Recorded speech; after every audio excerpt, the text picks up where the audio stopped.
এটা কি আলু বলেন তো? আমি নিজেও নাম জানি না। যদি আপনারা কেউ জেনে থাকেন আমাকে জানাবেন। এই হলো আলুটা, মাটির নিচের আলু। আমি কয়েকবারই খাই কিন্তু নাম বলতে পারি না শিওর। তো আজকে আমি কি করলাম, মুরগির চামড়া, তারপর পা, হাড় হুড় দিয়ে আমি এটা রান্না করছি। আর খেতে সেরকম হয়েছে কি আর বলবো। তারপরে আমি ভালো করে এগুলো কুটে নিলাম। আসসালামু আলাইকুম, কেমন আছেন সবাই? আলহামদুলিল্লাহ আমি ভালো আছি। সানভি ব্লগ থেকে সানভীর মামা বলছিলাম। চলে আসলাম আজকে অন্য একটা ব্লগ নিয়ে। আশা করি আপনাদের কাছে অনেক ভালো লাগবে। তো শীতকালীন সিম কিনছি, আজকে মনে হয় 2 সপ্তাহ হবে, ফ্রিজে রেখে দিয়েছিলাম। দেখি যে এটার আয়ু শেষ। আর এটা না খেলে নয়, শুধু শুধু জিনিস দেখলে বেশি করে কিনি, পরবর্তীতে এটা না খেয়ে আমাকে রেখে দিতে হয়। তো আলুটা আমি সিমটাকে কুচি কুচি করে কেটে নিলাম। শীতকালে সিম এখনও ভাজি খাই নাই। তারপর একটা আলু কেটে নিলাম, 2টা আলু। তো একসাথে 2 কাজ, মেয়ে যেহেতু আলু পছন্দ করে, তো আমি সিমের সাথে আলুটা ভাজি করে ফেলতেছি। তো বাজার থেকে আজকে যে আলুটা আনা হয়েছে সেটাও পর্যন্ত ভালো ছিল না, মানে পচা ছিল। কি আর করব, মানুষ ঠকায় মানুষকে। তো এদিকে আমি কড়াইয়ের মধ্যে একটু করে পেঁয়াজ দিয়ে তেল দিয়ে দিলাম। দিয়ে আমি সিম আর আলুটা দিয়ে দিছি। একটু কাঁচামরিচ কাটা দিলাম, তারপর একটু করে মশলা দিলাম, একটু করে হলুদ দিলাম, আর একটু লবণ দিলাম, আর বেশি কিছু দিই নাই। এটাকে ভালো করে নেড়ে চেড়ে ঢাকনা দিয়ে আমি এটাকে এখন রেখে দিব। এটা রেখে দিতে দিতে আমি আবার অন্য একটা কাজ করব, আমি আর তরকারি আরেকটা রান্না করব।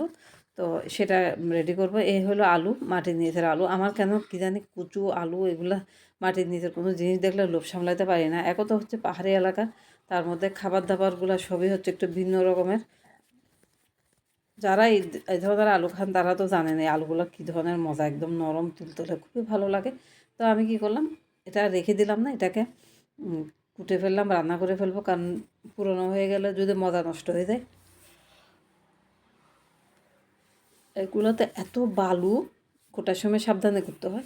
তো আমি কুটে কুটে একটু বড় বড় সাইজ করে সেটা পানির মধ্যে রেখে দিচ্ছি, কারণ বালুটা চলে যাক। আর এটা একদম আঠালো জাতীয়, আমি হাত দিয়ে ধরতেছি, আমার হাত পুরো পিচ্ছিল হয়ে গেছে। তো এটাকে একদম ভালো করে ধুচ্ছি, কারণ আমার বেশি পিছলা পিছলা, মানে হাতে ধরা যাচ্ছে না এমন একটা অবস্থা।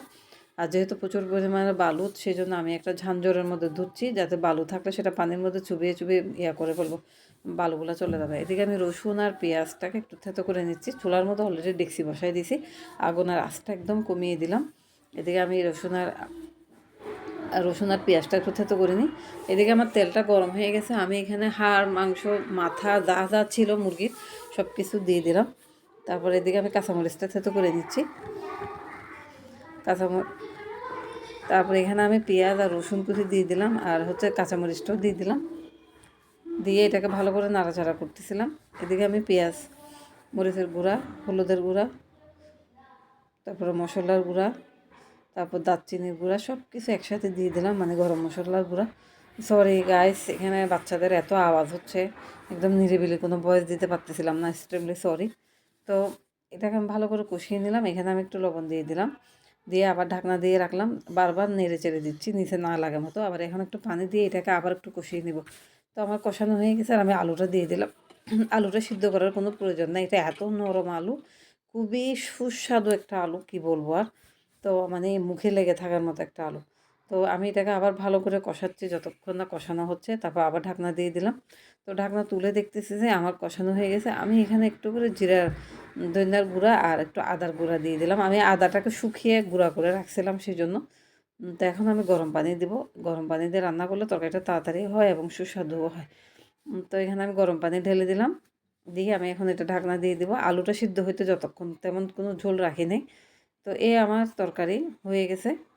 মাশাল্লাহ এত সুন্দর হয়েছে। আমার কম দামি মোবাইল তো, সেজন্য আমার ক্যামেরাতে ভালো দেখা যাচ্ছে না, বা সরাসরি খুবই সুন্দর হয়েছে মাশাল্লাহ, খুবই লোভনীয় হয়েছে। তো আজকের রেসিপিটা আপনাদের কাছে কেমন লাগলো অবশ্যই আমাকে জানাবেন।